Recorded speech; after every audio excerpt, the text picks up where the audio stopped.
So the first line of Stan's song was, "Why would I recreate that which has come before?" Right? Isn't that a great concept? How many of you are still recreating lives out of old models? Apparently just Andrea and Eric. But that's because they're advanced. Uh, so we all are. We still recreate out of old paradigms, old models. In fact, as I said last week, it's hard for us to really be objective about anything because we're so subject to our beliefs and our relationships to those beliefs. So really, it's kind of hard to get to that place where you are objectively viewing everything without any baggage, any luggage even, right? So why would I recreate that which has come before? Because that's what the mind does, left alone. Which is why Ernest Holmes says trained thought is far more powerful than untrained thought, because untrained thought will just regurgitate whatever you've brought from before. Trained thought gives your mind an opportunity to always stay open to something new, something different. So what Stan's talking about to me is the way many of us can be in a rut and not even know it. Our minds can be in a rut. Same thinking, same beliefs, same relationship to things.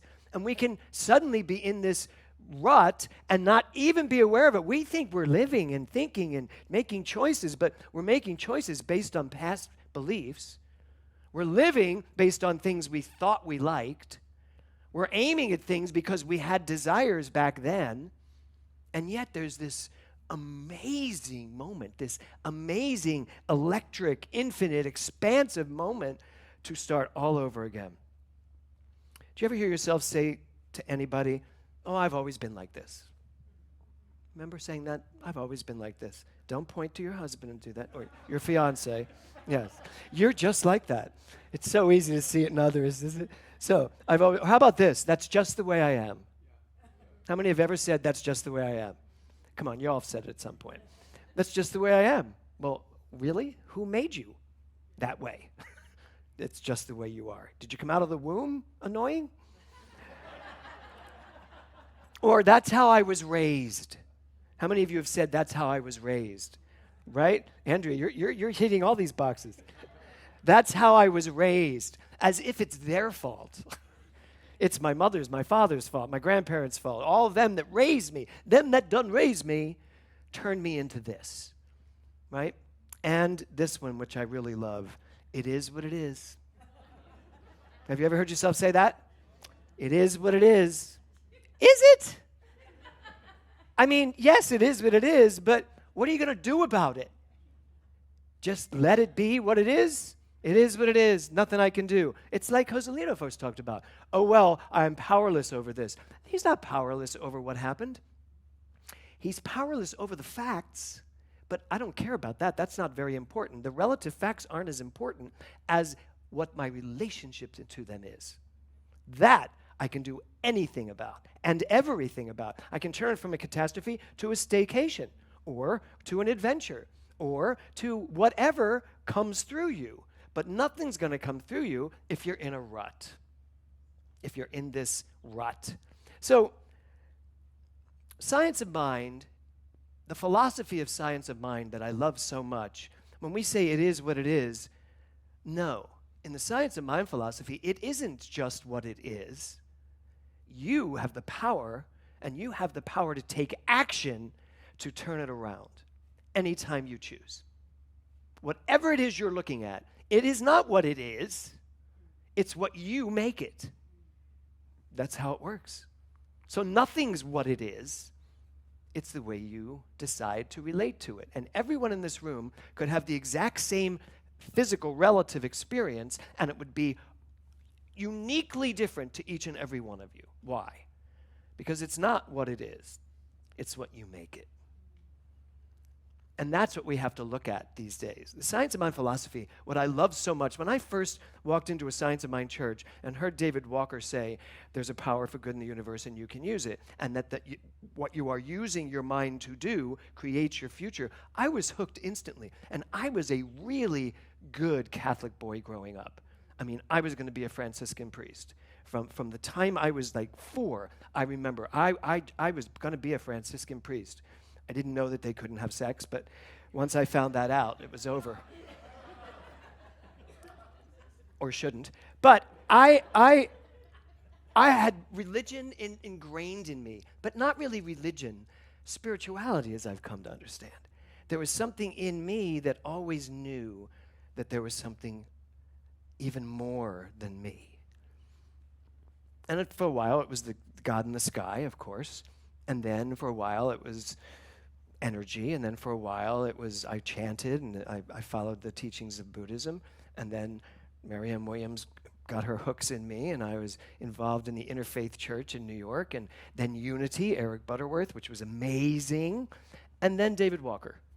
And when I heard that, everything else went blank because I got it. I really understood it. Because what that philosophy was telling me is that I have the capacity and the ability to act in certain ways that will change my life. The action. That's our theme this year, lest you forget. Our theme is action this year.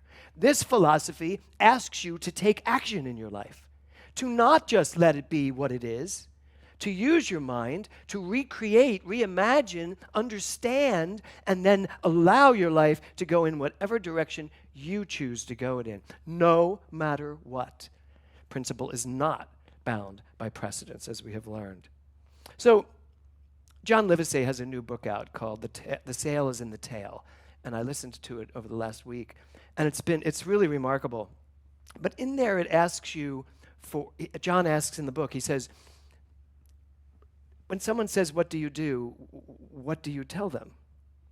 And, he was talking about people's struggles in telling people what in the book, it's this guy that sells medical equipment. It's like, I sell medical equipment, which is really boring to say to somebody.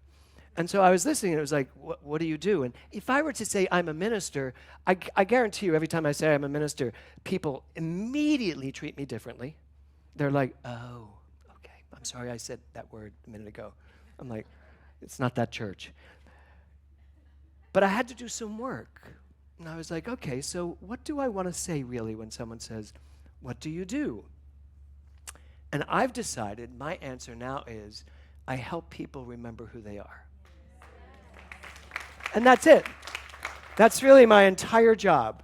And primarily, I help myself remember who I am as much as possible. So now I'm ready. Ask me anytime what I do. I won't even have to go, well, I used to be an actor, but then I was and then now I'm a minister. And people are like, wow, good. And what do you do? No, I help people remember who they are. So what I understand about myself and about so many people is that we are in ruts. We don't remember who we are. We think we're this, we think we're that, we think we're a minister or a doctor or a lawyer or a songwriter or a rehab facilitator or whatever it is we have decided to do with who we are. And so the title of my talk today is Rut.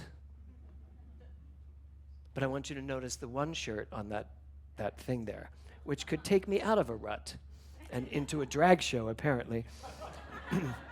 So the title of my talk is Rut, but it stands for this: release, unleash, trust. Release, unleash, trust. And when I realized that Stan's song was about kind of being in a rut and trying to get out of the rut, I had to ask myself, well, what does that mean? Well, it means that there's something in me that is not willing to be adventurous. Something in me that is locked. Something in me that's made a decision to just wear white t-shirts all the time and not vary out of my very safe zone and unleash something. Release my images of myself, unleash the truth inside of me, and then trust that I am always on the right path, no matter where I am, no matter what I'm doing, no matter who I'm with. So the first one, let's just look at release for a moment. If you would pull up this quote, I did a quote by Thich Nhat Hanh today as well. So Thich Nhat Hanh said, we have to continue to learn. We have to be open. And we have to be ready to release our knowledge in order to come to a higher understanding of reality. So in terms of release, one of the things we really have to release is what we think we know. Do you know that every time you say, yeah, I know that, you've just shut the door? Because there's more to know. With everything you know, there is more to know. So we can never actually, those of us that walk around thinking we already know, I heard somebody say to me, they asked a question about the class I was teaching. They went, I've already taken Science of Mind 100, 200. I already know all that. I was like, that's so funny, because I'm still teaching those, and I find them brand new every time. So as soon as you say, I know that, you have just shut the door. We have got to release, as he says, we have to be ready to release our knowledge. I had a thing happen in my advanced consciousness class. It was very interesting. One of the students was challenging me on one of the tenets of religious science, which is that anything that shows up in your life, you must be equal to. It must be somewhere in your consciousness because you attracted whatever that is. Now, that's hard to talk about when people attract some really horrible things. When I attracted stage 4 cancer, people were mad at me because I was like, some of my students were like, do not tell us that you attracted this. I was like, well, if I didn't, then I'm a victim. And I don't believe in victims. I believe that on some level, now, you can't look at this and do this across the board for everybody because it's hard to understand unless you get so far back you can understand it, which none of us can. But I will tell you this concept of releasing, letting go. This student said to me, I believe that you can run into things by accident and not have anything to do with them. And I was very adamant. I said, well, that's not what we teach. And I moved on. But he wrote me an email after, and he went, I just want to remind you that you are my teacher, and I so respect you. And I just want to remind you that this class is about question everything. And I didn't see anything in the small print that said, don't question science of mind. And I've left him out of the class now. He's fired. No, not at all. No, not at all. That was a great learning moment for me, and I wrote him back and apologized and said, you're absolutely right. And then I spent the entire week not knowing that, asking myself, well, maybe, is it possible? Is it true? What I believe, is it true? Or is it possible that we can accidentally bump into things that we are not really responsible for creating in our lives? I spent a lot of time with this, and I've opened my mind, and I've listened to it. For me, I still side with Ernest Holmes, and I still side with quantum physics that says in order for a particle to interact, it must attract that particle. And when we break it down to the basic tenets, that's what we teach. Your conscious mind. But we don't teach that to blame you for creating things in your life. We teach that because we understand that's how it works as far as we know right now, and I'm leaving my mind open for other understandings as we grow. But that's what we understand now, and if I understand that right now, I'm going to take care of my mind. I'm going to make sure that what shows up in my life, I want to be equal to. And that's about keeping your mind clear, keeping your mind clean. So we have to be ready to, nope, not yet. We have to be ready to release our knowledge. That's hard for a lot of people. It's hard to walk into any situation and say, I know nothing. Now, what can I know here? But that's what I believe is my greatest gift. I can, apparently I was a little off that night, but I can, for the most part, say, I know nothing here. I'm okay with not knowing. I am teaching a class right now in quantum physics, quantum metaphysics, I call it, and I don't understand half of what I'm reading. I don't understand the formulas. I can't break down the particles. I can't tell you what the scientific explanation is, but I can tell you how it's relating to me, how I'm understanding it, where it seems to match what science of mind is saying, and where it deviates, and I like the deviation. I'm okay with that.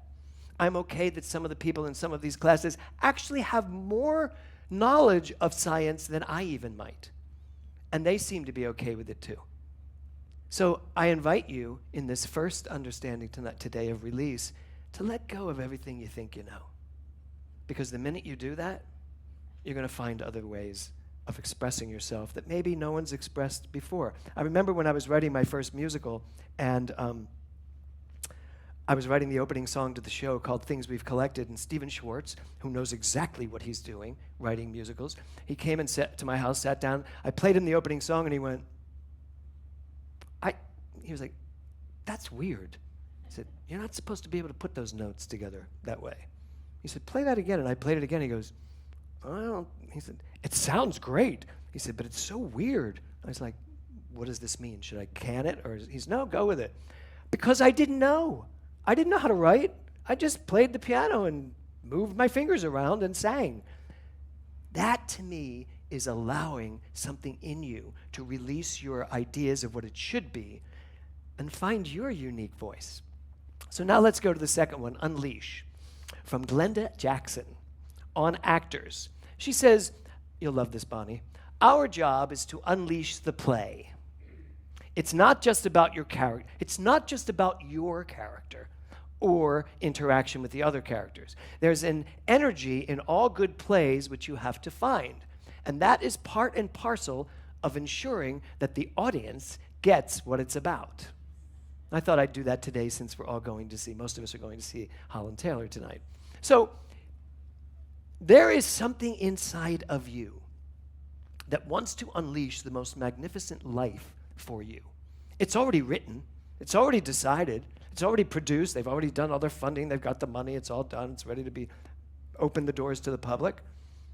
And you as the actor, as she says here, it's not just about everything that you've made up for yourself till now. So this unleash idea is for you to unleash that thing in you that maybe you don't even know yet. Maybe you haven't even met you yet. Because we're so busy being what we have made ourselves to be. And yet, I'm telling you, there is something inside of you in this month of release that is ready to just burst open, Corrine. Don't even know what it is, right? But are you willing at least to know it's there? Because that's the start. Because if you're willing to know that there is something inside of you and it's this quantum field of pure energy and creativity that is just bursting to turn you and your life into that which the audience gets to experience, the whole world gets to experience you when you're willing to unleash from the depths of your being, not from some idea or some concept that you may have had about yourself. I've been going through a lot of deep, mindful thoughts about all the things. I had a wonderful conversation with my son this week about who I thought I was going to be at this point in my life.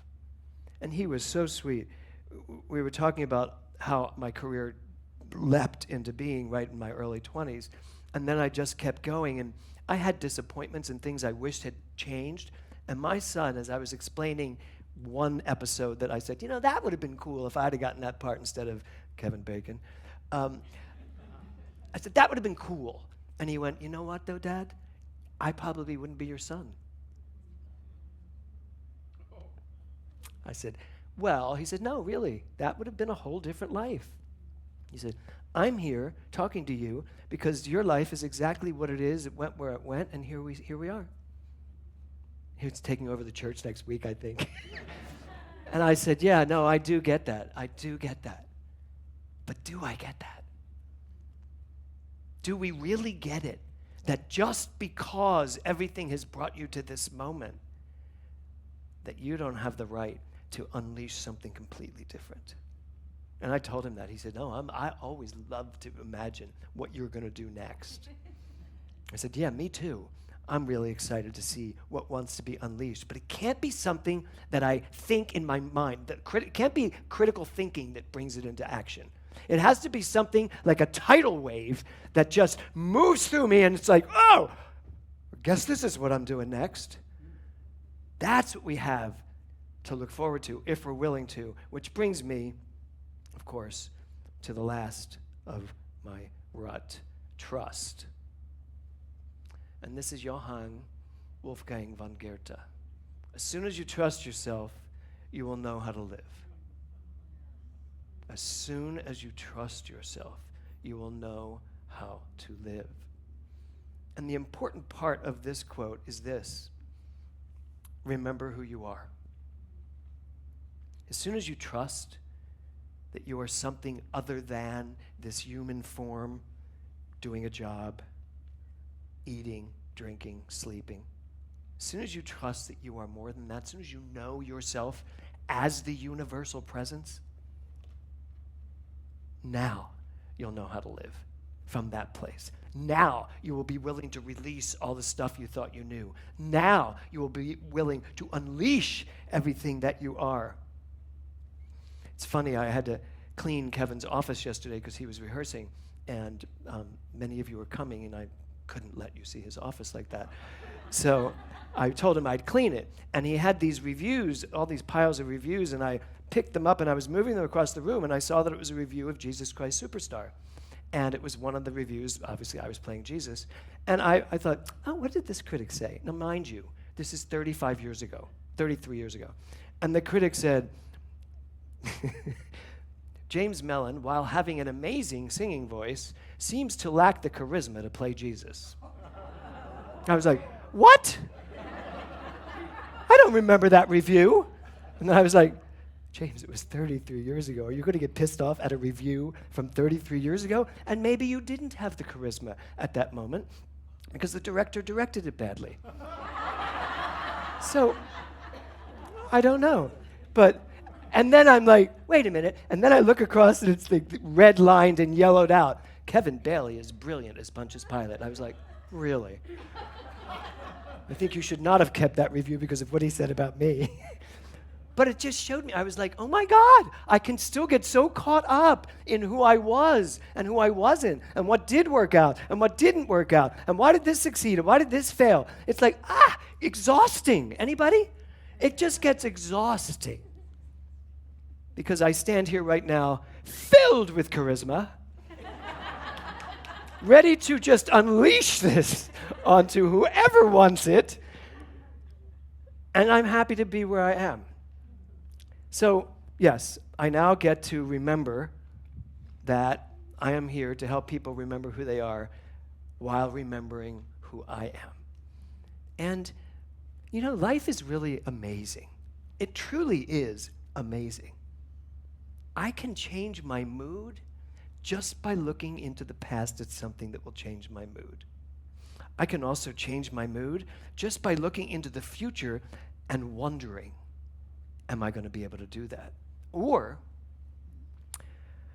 I can stand right where I am, knowing that all of this happened, knowing that all of this will happen, knowing that I am willing to release anything in me that no longer serves me, knowing that I am an open vessel, rolling river God, willing to let whatever wants to be unleashed as me unleash itself, and that I can trust that no matter what happens, I will always be unfolding perfectly. When I went to write the closing to my talk today, I realized that I wished trust was first, because I thought, really, I should trust myself. Trust first, then release, then unleash. It made sense. So I put it in the front, and it's spelled true. T-R-U. And I was like, if only there was an E I could add to that. True. But you know what? Here's the interesting thing. True, T-R-U, in Latin, means amen. It also means so be it, which means it also must mean and so it is. So, trust, release, unleash, amen. Thank you. Thank you.